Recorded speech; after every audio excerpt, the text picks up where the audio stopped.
Good evening, students. How are you? I hope you all are fine.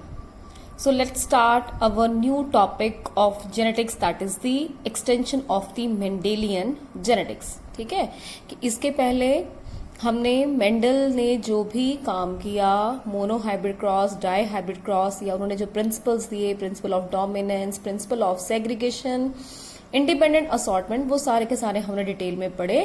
तो उसके बाद अब हम देखेंगे कि मेंडल के काम के बाद बहुत टाइम बाद उनका जो वर्क है वो रीडिस्कवर हुआ, ये भी आपको बता दिया गया था. तो उसके बाद भी काफी सारी इंटरैक्शंस की जो डिस्कवरी है वो हुई थी, जिसे हम एक्सटेंशन में भी कंसिडर कर लेते हैं, या मॉडिफिकेशन ऑफ मेंडेलियन जेनेटिक्स भी कह लेते हैं, या इसको नियो मेंडलिज्म भी कह सकते हैं, क्योंकि ये सभी के सभी काम जो थे वो मेंडल के बाद में हुए.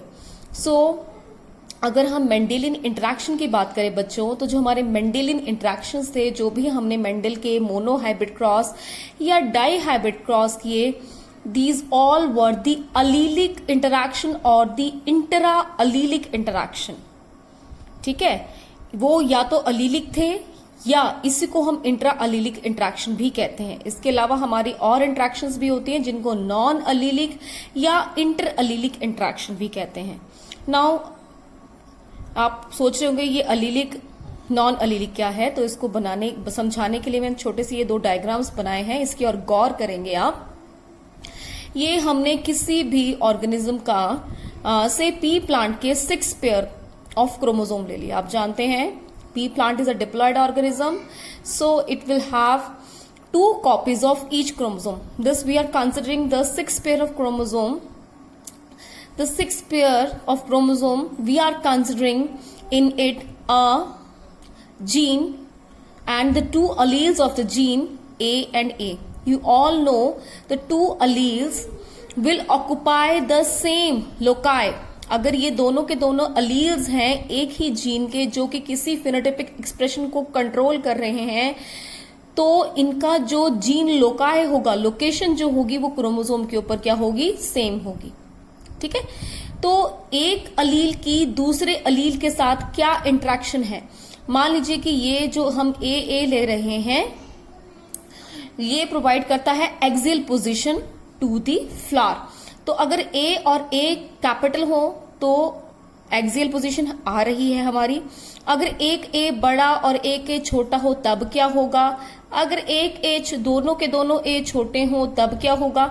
यानी कि इन दो अलील्स के बीच में इंटरेक्शन जो है उससे क्या रिजल्ट आएगा या उससे फिनोटाइप पे क्या इफेक्ट पड़ेगा, वो हमने अब तक स्टडी किया अलीलिक इंटरेक्शन में, यानी कि मेंडल के मोनो हाइब्रिड क्रॉस में, जिसमें हमने देखा कि एक अलील जो होता है वो डोमिनेंट होता है, एक रिसेसिव होता है, and the dominant one always represent itself और always express itself in the presence of the recessive allele. ठीक है, और हमने रेशो भी देखा, वहां पे रेशो क्या आया, 3:1 रेशो जो था वो हमारा आया.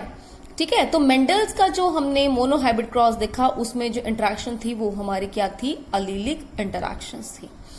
अब अगली आती है हमारी इंटर अलीलिक. इसी को हम अलीलिक इंटरैक्शंस जो हैं इनको हम intra allelic, intra means within the allele, allele के अंदर जो डिफरेंट इंटरैक्शंस हैं उसको हम कहते हैं. नेक्स्ट जो हमारा है वो है non allelic interaction. Non allelic interaction को इंटर अलीलिक इंटरैक्शन भी कहते हैं. जैसे आप बिल्कुल सिंपल सी बात करेंगे, जैसे मान लीजिए हम कॉलेज में कोई कंपटीशन रख देते हैं, तो कॉलेज के जो बच्चे हैं उनके बीच में कंपटीशन होता है, तो उसे हम कहते हैं intra college competition. Painting competition है, उसे हम कहेंगे इंट्रा कॉलेज कंपटीशन. अगर वही कंपटीशन किसी और कॉलेज के बच्चों के साथ भी हो तो उसको हम क्या नाम देते हैं, उसको नाम देते हैं inter college championship, inter college competition. ठीक है ना, तो inter means when there is comparison sorry, when there is interaction or when there is some sort of things going on between the two different colleges or two different gene pair, it is called as the interallelic interaction or the non-allelic. ठीक है, तो यहां पर हमने एक 6 pair ले लिया. अब हम इस पे आ जाएंगे. हमने 6 पेयर के दोनों यही क्रोमोसोम मैंने दोबारा बना दिए यहाँ पे, और एक हमने 8th पेयर ले लिया। ठीक है, अब ये एक जो हमारे अलील्स हैं, जो ए जीन जो किसी एक करेक्टर को रिप्रेजेंट कर रहे हैं, उनका लोकाई यहां पर है, मैंने पहले भी यही बनाया है अप्रोक्सीमेटली। एक हमने एक और जीन कंसिडर कर दी, उसका लोकाई सी, और सी उसको हमने नाम दे दिया, ये किसी और फिनोटाइपिक करेक्टर को कंट्रोल कर रहा है, सी नाम दे दिया। और थर्ड हमने कोई और हमने जीन्स ले ली, जीन के अलील ले लिए जो कि 8th पेयर में प्रेजेंट है, उसको नाम दे दिया हमने B. It may be small B small A, और स्मॉल बी और कैपिटल सी स्मॉल सी, और capital A small A, whatever it may be, but these all are 3 different types of genes. तो इस gene की इसके साथ क्या interaction होगी, या ये प्रेजेंट हो तो इसके ऊपर क्या कोई इफेक्ट पड़ेगा, या इसका इसके होने से कोई इफेक्ट पड़ेगा, या इसका इसी के ऊपर। अब ये वाली बात करें, इस क्रोमोसोम की अगर बात करें बेटा, तो ये ए जो जीन है, ए जो अलील है, वो भी हमारे 6 क्रोमोसोम पे ही प्रेजेंट है, and the C is also present on the 6 chromosome, but the loci is different. Loci is different because these are the different genes. The loci are different. तो इसकी इसके साथ क्या इंटरेक्शन होगी, इसके साथ क्या इंटरेक्शन होगी, क्या कोई फर्क पड़ेगा, नहीं पड़ेगा, पड़ेगा तो क्या पड़ेगा, जो भी इंटरैक्शन होगी, these are called as the non allelic interaction, because these A B C genes are non allelic genes. Allelic genes are what? Allelic genes are those genes which occupy the same loci on the homologous chromosome, जो एक loci पे homologous chromosome पे present होती हैं. Non allelic jeans कौन सी होती हैं, जो कि डिफरेंट लोकेशन पर प्रेजेंट होंगी, आपको डिफरेंट क्रोमोसोम पे या एक ही क्रोमोसोम पे वो प्रेजेंट हो सकती हैं, लेकिन उसकी लोकेशन जो है वो अलग होगी. ठीक है, तो इस तरह की अगर इंटरेक्शन होगी तो उसे हम बोलेंगे नॉन अलीलिक इंटरेक्शन. तो ये दोनों तरह की इंटरेक्शंस जो हैं बच्चों आपके सिलेबस में है. इसमें से आपने प्लस 2 में ज्यादा इंटरेक्शंस पढ़ी होंगी, लेकिन हम अभी वही करेंगे जो हमारे सिलेबस में है. तो सबसे पहले हम बात कर लेते हैं अलीलिक इंटरेक्शंस की. अलीलिक इंटरेक्शन यानी कि इस तरह की interaction within the allele, जो भी कोई भी इंटरेक्शंस होती हैं. इसमें आपका incomplete dominance, complete dominance, lethal genes, pleiotropic, multiple genes, ये सारे के सारे आ जाएंगे, जो एक एक करके हम पढ़ेंगे. So let's start with the first, that is the incomplete dominance. Incomplete dominance. Incomplete, as the name itself is specifying that the dominant gene is not completely dominant. Incomplete यानी आधा अधूरा. तो डोमिनेंट जीन जो है वो आधी अधूरी dominant है, यानी कि इट इज नॉट डोमिनेंट. जैसे कि मेंडल ने कहा था कि एक जो अलील है वो डोमिनेंट होती है. जैसे हम इसकी बात करें टी, तो T is dominant over small T, but such a type of interaction is not seen here. Here the capital T is not completely dominant over the small t. So it is also called as the partial dominance, or another name is intermediate inheritance or the blending inheritance. Very important. मैं इसलिए सभी नाम लिखे हैं क्योंकि कई बार question आ जाता है एक्सप्लेन ब्लेंडिंग इनहेरिटेंस, तो हम कंफ्यूज हो जाते हैं. Explain intermediate inheritance, explain partial dominance, तो आपने कंफ्यूज नहीं होना है. जब हम आप कॉपी पे इसको लिखेंगे तो बेटा सभी के सभी इंट्रैक्शन के जो अदर्स नेम है वो जरूर लिखने हैं. तो अब ये इनकम्प्लीट डोमिनेंस बोलता क्या है कि जब भी हेट्रोजाइगस कंडीशन होगी तो उस समय पर ब्लेंडिंग हो जाएगी कंट्रास्टिंग अलील्स की. अब देखो कोई जो हमारा पी प्लांट है, अगर उसका जीनोटाइप है capital T small T, so it will be always tall. वो हमेशा क्या होगा, टॉल होगा. लेकिन ये जो आपका इनकम्प्लीट डोमिनेंस या ब्लेंडिंग इनहेरिटेंस क्या बोलता है, ये बोलता है कि अगर कैपिटल टी स्मॉल टी होगा तो उसकी लेंथ होगी मीडियम. नो, ऐसा तो मेंडल ने कभी कहा ही नहीं. मेंडल ने कहा या तो प्लांट ड्वार्फ हो सकता है या तो प्लांट टॉल हो सकता है. मीडियम तो कोई चीज है ही नहीं, कोई बीच की तो कोई चीज ही नहीं है. ठीक है ना. लेकिन बाद में हमें पता चला कि ऐसे कुछ इनहेरिटेंसेस भी हैं जिनमें कि blending, mixing of the trait जो है वो हो जाता है. ये मैंने आप, ठीक है. और ये मैंने आपको पहले ही बता दिया है कि कोई भी अलील कंप्लीटली जो है वो डोमिनेंट नहीं है, पूरी तरह से अपने साथ वाले अलील के इफेक्ट को मास्क नहीं करता है। ठीक है, तो जब भी हाइब्रिड होगा तो वो उन दोनों के बीच में होगा। The hybrid individual is always in between the dominant and the recessive Aleel. It is not completely like dominant and it is not completely like dominant and even not like the recessive one. It is neither like dominant nor like recessive. It is in between the two. It is midway between the two. And very classic example of this is the बच्चों एक बात मुझसे जो छूट गई कि जब भी हम एग्जाम्पल देंगे यहाँ पे तो सबसे पहले उसकी इंट्रोडक्शन लिखनी है, जो मैं यहाँ भूल गई थी। तो पहले ये लिखना आपने, उसके बाद इसको यहाँ पे लिखना है, उसके बाद ये क्रॉस स्टार्ट करना है। So we are considering the flower color of the plant Mirabilis jalapa and its other name is 4 o'clock plant. इसको एंटीरहेनियम मेजस भी कहते हैं या स्नैपड्रैगन भी कहते हैं। ये सारे नाम लिखने का पर्पस क्या है? Same is the purpose. Sometime the question is asked explain the inheritance in Snapdragon. तो स्नैपड्रैगन में कौन सी इनहेरिटेंस होगी वो आपको तब पता होगी अगर आपको पता होगा कि स्नैपड्रैगन क्या है। Snapdragon is the another name of the Mirabilis jalapa, 4 o'clock plant और एंटीरहेनियम मेजस। ठीक है, तो ये सारे के सारे नाम भी आपने लिख लेने। फ्लावर कलर, अब देखें बेटा, मैं आपको बार बार स्ट्रेस करती हूं कि पैटर्न आपका लिखने का जो है वो बहुत ही परफेक्ट और सही होना चाहिए, ठीक होना चाहिए। अगर आप इस वे से लिखते हैं तो एग्जामिनर को देखते ही पता लग जाता है कि इस बच्चे को आता है। ठीक है, अगर हम साफ सुथरा और ठीक ठीक लिखेंगे, पूरे प्रॉपर पैटर्न में लिखेंगे तो आपका इंप्रेशन भी अच्छा पड़ता है और हमारा जो क्लैरिटी है वो ज्यादा होती है। Now look what happens, we are breeding a pure red male pollen with a pure white female ovule। ठीक है, अब इसका जीनोटाइप बात कर लें। इसका जीनोटाइप हम ले लिया कैपिटल आर, इसका ले लिया स्मॉल आर। गैमीट्स कैसे बनेंगे ये आप पहले ही जानते हैं। यहां पर कौन सा रूल आया?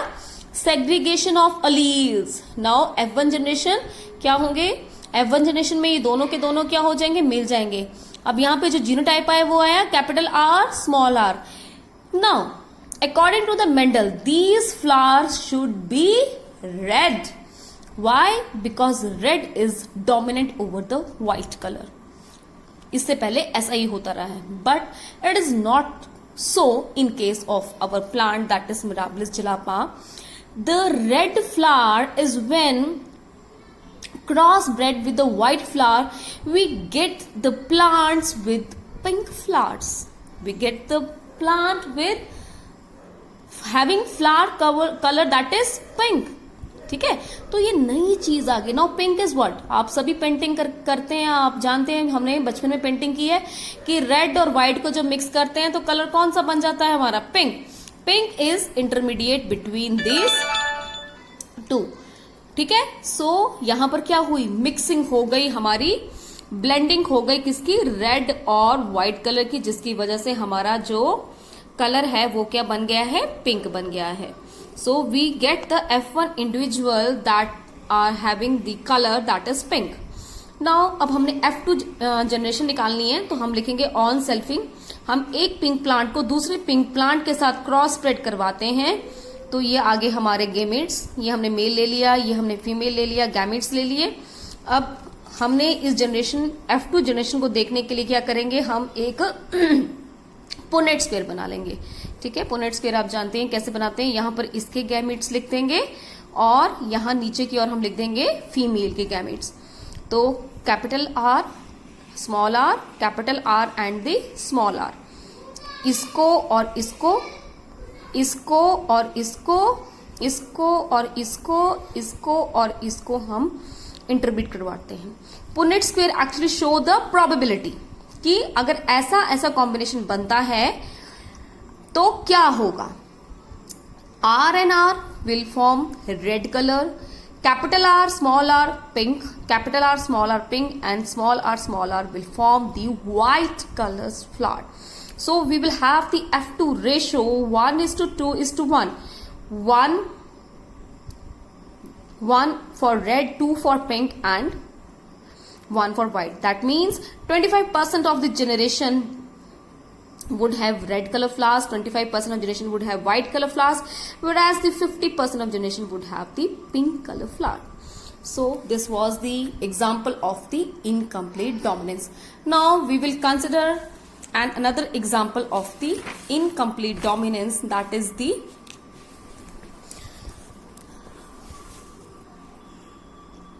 inheritance of the feather color in the Andalusian fowl.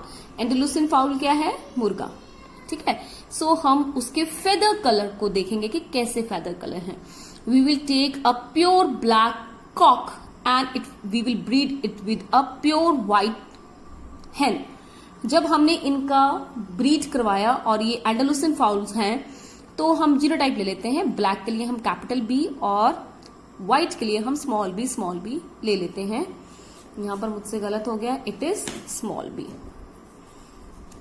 लग गया पता कहां की मैंने गलती? अगर आपको समझ आ रहा होगा तो पता लग जाएगा. This is small B. ठीक है. So capital B and small B हमारे पास क्या आ गए? गैमीट्स आ गए. अब हम क्या करेंगे? F1 जनरेशन निकालेंगे. कैसे निकालेंगे? एक हम गैमीट को क्रॉस कर देंगे जो हमने एक पेरेंट से लिया है, और उसको हम क्रॉस कर देंगे दूसरे पेरेंट के लिए हुए गैमीट से. So we will have the F1 generation which would have a different colour and that colour is blue. अब ये कलर क्या है? ब्लू. कि यहां पर हमारे पास ब्लैक और व्हाइट के कॉम्बिनेशन से एक अलग सा कलर बन गया, जो इन दोनों के बीच में इंटरमीडिएट है, वो है हमारा कुछ ब्लूइश जैसा. ठीक है. अदरवाइज ब्लैक और व्हाइट के बीच में हम मोस्टली जो कलर कंसिडर करते हैं वो हम ग्रे करते हैं, लेकिन इस एंडालुसियन फाउल में कुछ अलग सा कलर आया, वो क्या है? Blue. It is neither black, it is neither white, it is blue. ठीक है. तो जिस भी इंडिविजुअल में ये जीनोटाइप होगा उसका कलर क्या आएगा? ब्लू आएगा. ठीक है जी. अब हम क्या निकालेंगे? F2 generation. F2 जनरेशन कैसे निकालेंगे? हम F1 इंडिविजुअल्स की क्या करवा देते हैं? सेल्फिंग करवा देते हैं. Capital B small B, capital B small B, these are the gametes. And for getting the F2 generation we will perform a Punnett square. B B B B. बच्चों ये चीजें बहुत ध्यान से करनी है. होती बिल्कुल सिंपल हैं, लेकिन हम अक्सर ही गड़बड़ कर देते हैं, और बिल्कुल सिंपल से क्वेश्चंस हैं. ये आपने अच्छे से करने हैं. अच्छे से इसलिए भी करने हैं because these are also in your practical syllabus. आपके प्रैक्टिकल सिलेबस में भी ये आएंगे. ये जितने भी इंटरेक्शंस में आपको करवाऊंगी ये बड़े ध्यान से करनी है. ये आपको थ्योरी में तो आएंगे ही आएंगी, और ये सारी की सारी इंटरेक्शन आपको प्रैक्टिकल में भी है. तो अगर थ्योरी में समझ आई होगी तभी प्रैक्टिकल करने का फायदा है. ठीक है. तो बड़े ध्यान से आपने करना है. आप किसी भी स्टेप को जो है ऑमिट नहीं कर सकते. हर स्टेप बड़े ध्यान से आपने करना है.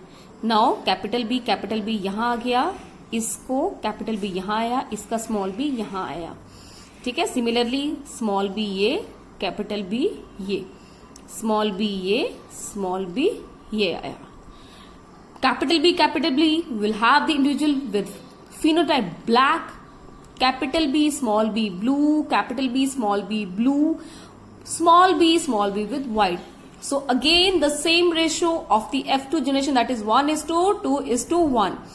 25% of individuals have the black phenotype, 25% have the white phenotype, and there is probability of the 50% individual that they come out to be blue. ठीक है.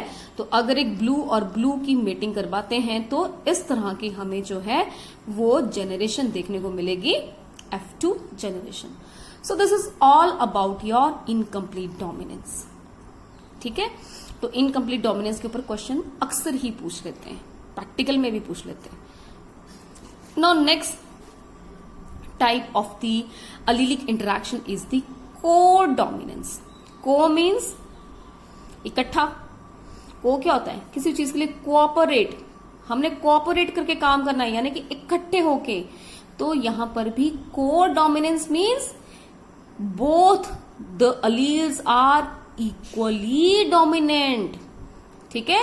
The alleles have equal and independent expression when they are present together in an individual.